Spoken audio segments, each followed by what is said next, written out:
Hello friends, welcome to EPG Pathshala.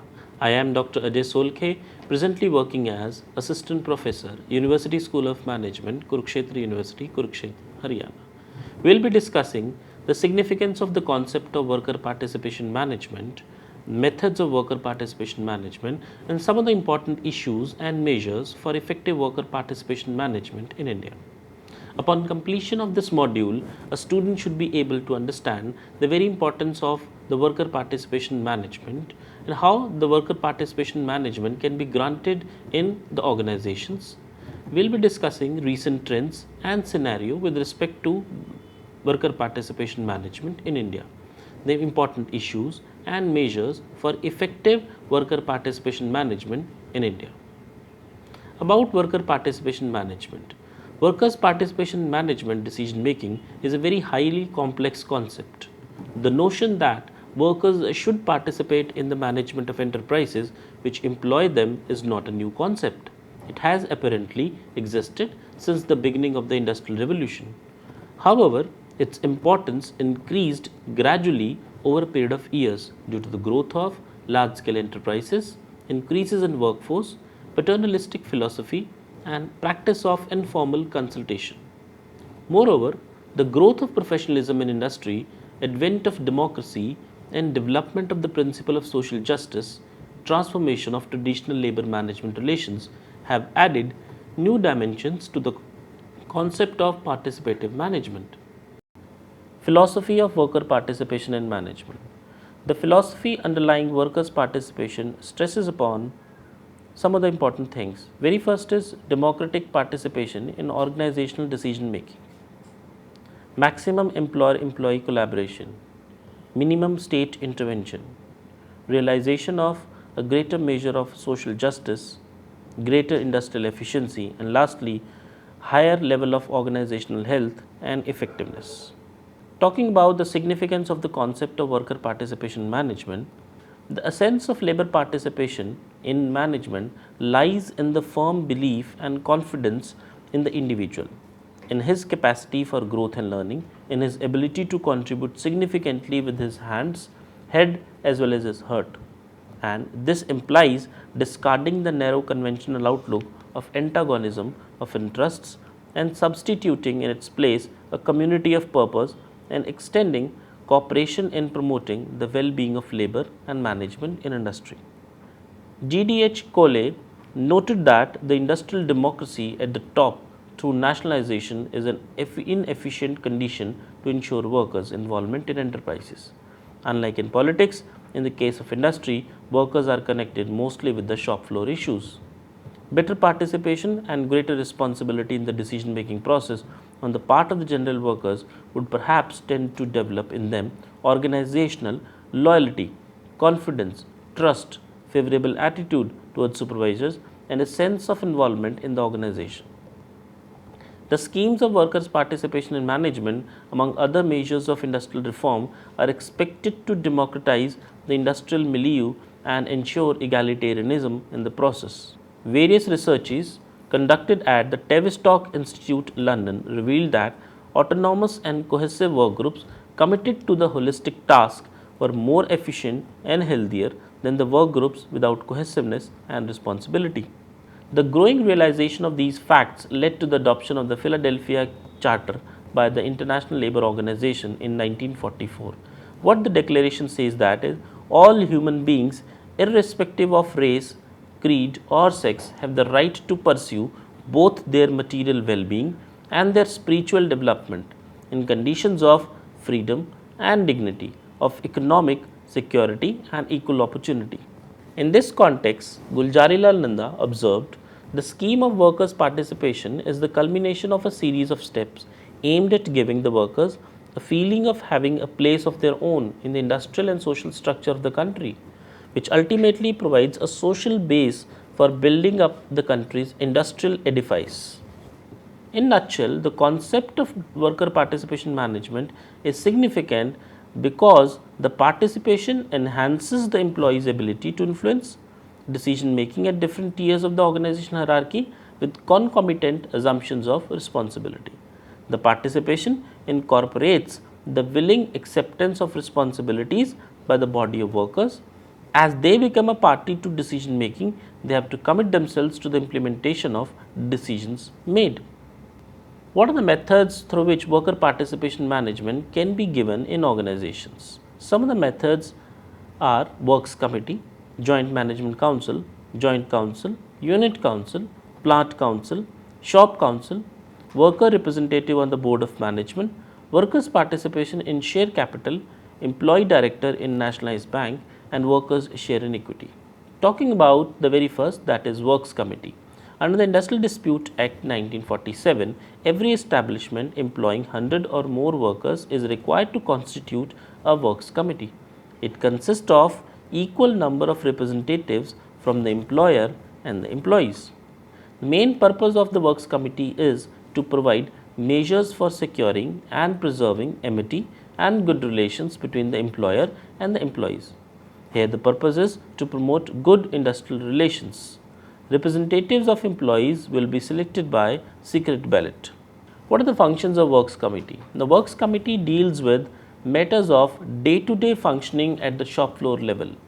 Works Committee, they are primarily concerned with the conditions of work such as ventilation, lighting and sanitation, amenities such as drinking water, canteens, dining rooms, medical and health services, educational and recreational activities, safety measures, accident prevention mechanisms, promotion, festive holidays, welfare. The second method of worker participation management is joint management councils. The Industrial Policy Resolution 1956 reiterated that in a socialist democracy, labor is a partner in the common task of development and should participate in it with complete enthusiasm. There should be a joint consultation, and workers and technicians, they should wherever possible be associated with progressively with the management. Accordingly, in 1958, joint management councils were introduced. Functions of the joint management councils: they are supposed to be responsible for the welfare, safety, vocational training, preparation of holiday schedules and similar other activities. They were also to be consulted on matters relating to changes in work practices, amendment or formulation of standing orders, rationalization, productivity, etc. Joint councils. At every decision, region, zonal level, or as may be considered necessary in a particular branch of an organization service employing 100 or more people, there shall be a joint council. The main features of the joint council shall be that each organization or service shall decide the number of councils to be set up for different types of services rendered by it in consultation with the recognized unions or workers as the case may be, in the manner best suited to the local conditions. Only such persons who are actually engaged in the organization or service shall be members of the joint council. The tenure of the council shall be of 2 years. Features of joint council: the chief executive of the organization or service or of its divisional, regional, zonal branch as the case may be shall be the chairman of the joint council. There shall be a vice chairman who will be chosen by the worker members of the council.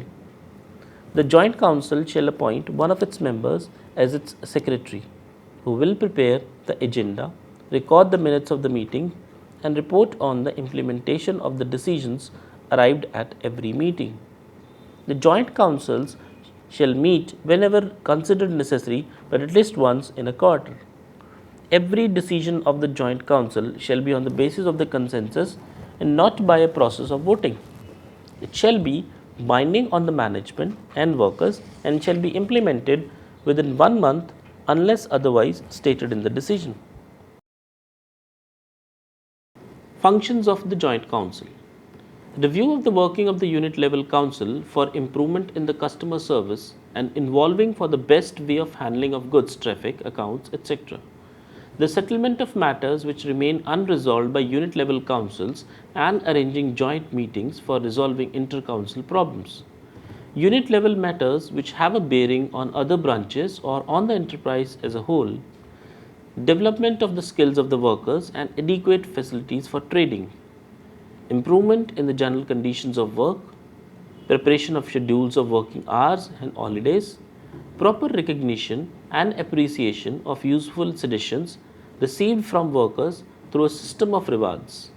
Discussion on any matter having a bearing on the improvement of performance of the organization or the service with a view to ensure better customer service.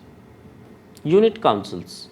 Encouraged by the success of the Joint Management Council scheme in manufacturing and mining units, a new scheme of workers' participation management in commercial and service organizations in the public sector having large-scale public dealings was announced on 5th January 1977.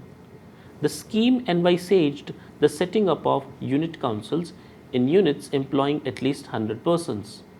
The organizations include hotels, restaurants, hospitals, air, sea, railway and road transport services, ports and docks, ration shops, schools, research institutions, provident fund and pension organizations, municipal and milk distribution services, trust organizations, all financial institutions, banks, insurance companies, posts and telegraph offices, the food corporations, state electricity boards, central warehousing corporations, state warehousing corporations, state trading corporations, mines and minerals trading corporation, irrigation systems, tourist organizations, establishments of public amusement and training organizations of central and state governments.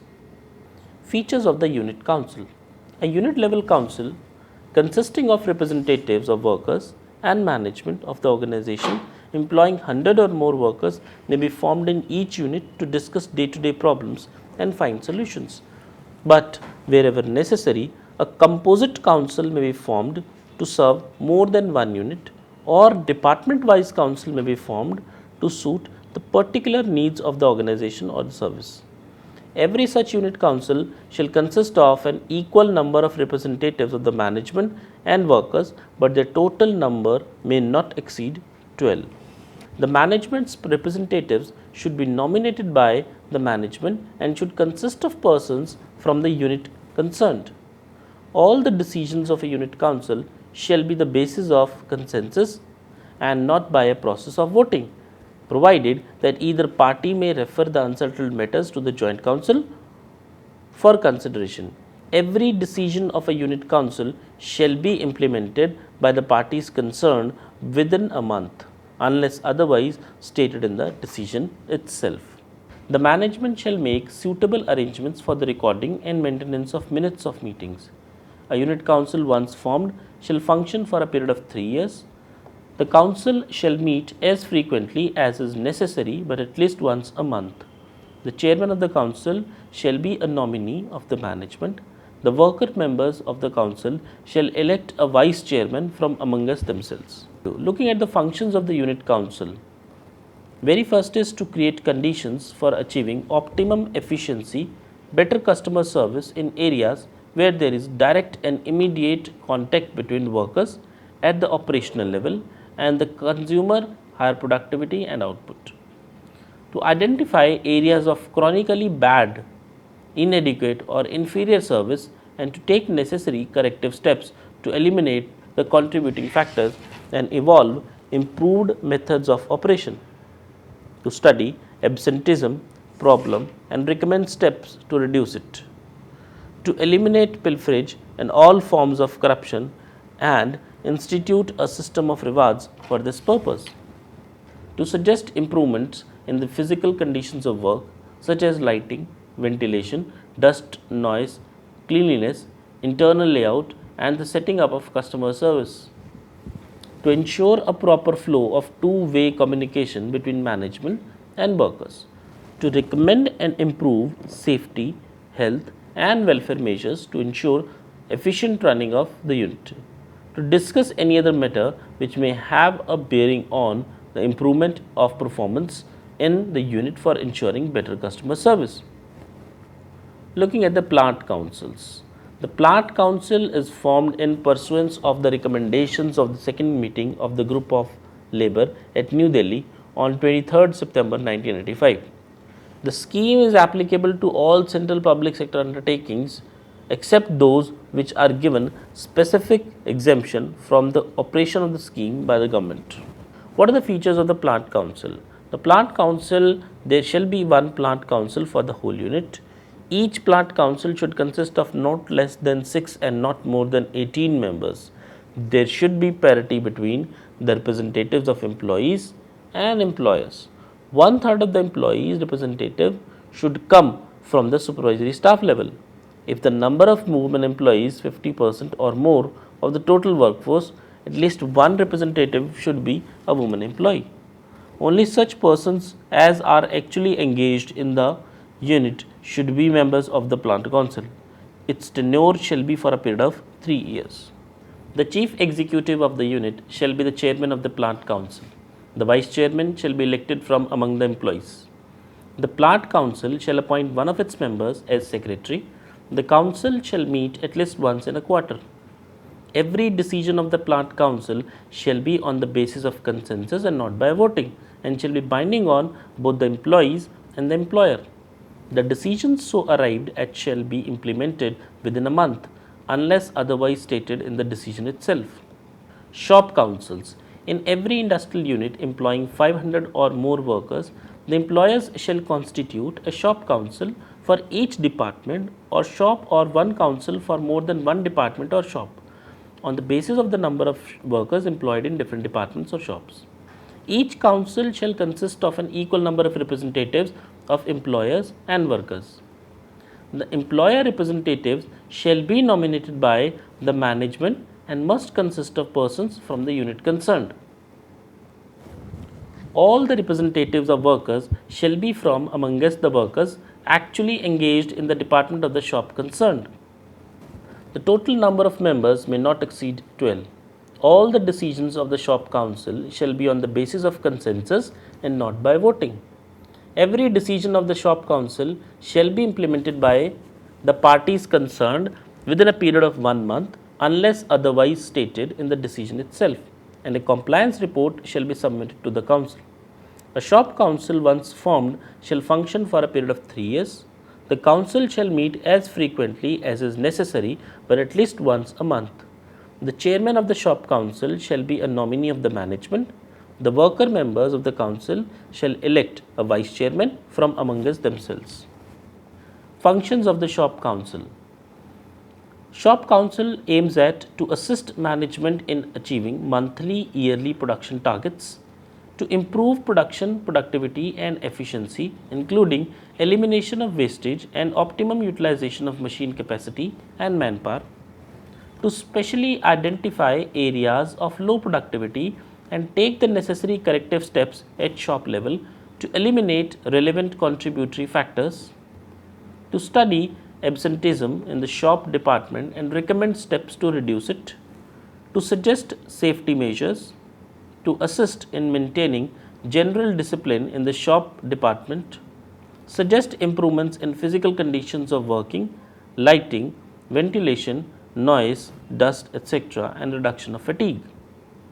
Suggest welfare and measures to be adopted for efficient running of the shop department, to ensure proper flow of adequate two-way communication between the management and the workers, particularly on the matters relating to production schedules and progress in achieving the targets that have been set. Suggest technological innovations in the shop, to assist in the formulation and implementation of quality improvement program, to determine and implement the work system design, to formulate plans for multiple skill development program, to assist in the implementation of cost reduction program, to supervise the group working system, to ensure a periodic review of the utilization of the critical machines. Workers' representative on the board of the management. On the recommendation of the ARC, that is Administrative Reforms Commission, made in its report on public sector undertaking, the Government of India accepted it in principle that representatives of workers should be taken on the board of directors of public sector enterprises. Looking at the features of the scheme, the representatives of the workers on the board should be those actually working in the enterprise. To begin with, participation should be limited to companies which employ 1,000 or more persons, excluding casual and the badli workers. The definition of workmen as given in the Industrial Dispute Act 1947 would be appropriate for the scheme. The participation at the board level should be introduced if at least 51% of the workers vote in secret ballot in favor of this participation. Before fixing the proportion of worker directors on the board, a more detailed consideration should be given to the issue by the central government. The worker director will be elected by all the workers of the company through secret ballot. Each voter will have a cumulative voting rights. The prerequisite of the scheme of worker participation in management shall be training in the business of the company. The presence of the worker director on the board should not lead to any breach in the confidentiality of the information required by him. The Reforms Commission did not favor a two-tier representation, that is, a supervisory board and the smaller management board. Employee Director in Nationalized Bank, 1970. A few public undertakings in the country have introduced the scheme on experimental basis. A great enthusiasm has been shown by the banking industry. One director on the board of each nationalized bank is appointed by the central government from among the employees of that bank, who is a worker and is chosen out of a panel of 3 employees furnished to the government by the representative union within the prescribed period. Another scheme is Workers' Share in Equity, 1985. The 1985-86 union budget made provisions for offering stock options to employees up to a total of at least 5% of the total shares. Now, this was intended to enhance workers' participation in management. Recommendations of the Second National Commission on Labour on worker participation in management. The second NCL 2002 has recommended the time has come to legislatively provide for a scheme of workers' participation in management. It may be initially applicable to all establishments employing 300 or more persons. For the smaller establishment, a non-statutory scheme may be provided. This was followed by the government's intention to pass a law that makes it mandatory for companies to go for workers' participation and reserve some seats for workers' representatives. Looking at some of the reasons for failure of worker participation management schemes in India. The reasons unfolded are: very first is lack of positive attitude of employers and managers who believe that decision making is their prerogative and they do not want it to be shared by workers. Lack of initiative on the part of the management and trade unions. Ideological differences between employees and employers regarding the degree and forms of participation. Delays in implementation, non-implementation of the decisions of the participative bodies. Workers' attitude to participative schemes is an eyewash. Political unionism, multiplicity of unions, and inter-union rivalries scuttle efforts of the participative forums. Narrow scopes of participative forums which cover only a very limited range of issues. Consultative and advisory nature of participative forums but not decisive participation. Multiplicity of participative forums leading to their improper functioning. How can concept of worker participation management be made more effective?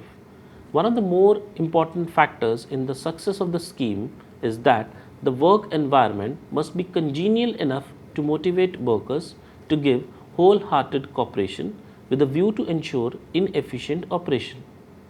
The objectives to be achieved should not be unrealistically high, vague or ambiguous, but they need to be achievable, clear and taught to all local participants. The form, coverage, extent and levels of participation should grow in response to specific environment, capacity and interest of the parties concerned. The system of participation must be complementary to the collective bargaining process. Here, both the workers and the management, they must have complete faith in the efficacy of the scheme and they should pool their talents and resources and demonstrate their will to work for the realization of their goals. The concept of labor participation in management must be given a wide publicity so that the idea of participation may take root in the minds of those who are to implement the scheme. The participation should be a real one. The issues related to major strategies, product diversification, evaluation of costs, the development of human resources and the expansion of markets should also be brought under the jurisdiction of the participating bodies. There should be effective communication between workers and management and effective consultation of workers by the management in decisions that have an impact on them. Participation should be a continuous process. To begin with, participation should start at the operating level of management. A mutual cooperation and commitment to participation must be developed by both management and labor. Friends, I hope you have understood the contents well. You can also refer to other quadrants of this module for testing your knowledge and having some more input on theme of the module. Happy learning.